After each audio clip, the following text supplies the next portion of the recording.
السلام علیکم ورحمۃ اللہ وبرکاتہ۔ آج ہم جس خواب کا تذکرہ کریں گے وہ ہے سلام کرنا۔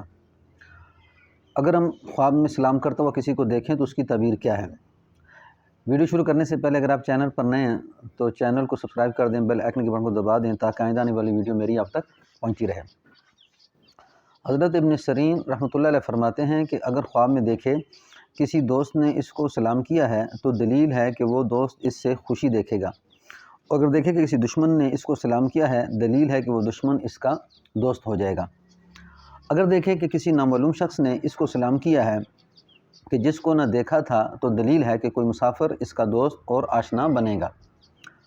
اگر دیکھے کہ کسی بوڑھے نے اس کو سلام کیا ہے تو جس کو پہلے نہ دیکھا تھا تو دلیل ہے کہ اللہ تعالیٰ کے عذاب سے امن میں ہوگا۔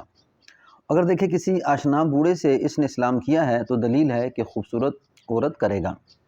حضرت ابراہیم کرمانی رحمۃ اللہ علیہ فرماتے ہیں کہ اگر دیکھے اس کو کسی دوست نے سلام کیا ہے اور اس کو سلام کا جواب نہیں دیا تو ان دونوں میں جدائی پیدا ہو جائے گی۔ حضرت جابر مغربی رحمۃ اللہ علیہ فرماتے ہیں اگر دیکھے کہ اس کو جوان عورت نے سلام کیا ہے دلیل ہے کہ دنیا کا اقبال پائے گا، یعنی اسے خوشی حاصل ہوگی۔ اگر دیکھے کہ نماز میں ہے اور اس نے بائیں طرف سلام کیا ہے تو دلیل ہے کہ اس کو پریشانی لاحق ہوگی۔ حضرت جعفر صادق رحمۃ اللہ علیہ فرماتے ہیں کہ خواب میں سلام 4 وجہ پر ہے۔ نمبر 1 شادی، دوسرا امن، تیسرا اقبال یعنی خوشی، اور چوتھا مال کی منفعت۔ یہ تھی خواب میں اسلام کرنے کی تعبیر۔ السلام علیکم ورحمۃ اللہ وبرکاتہ۔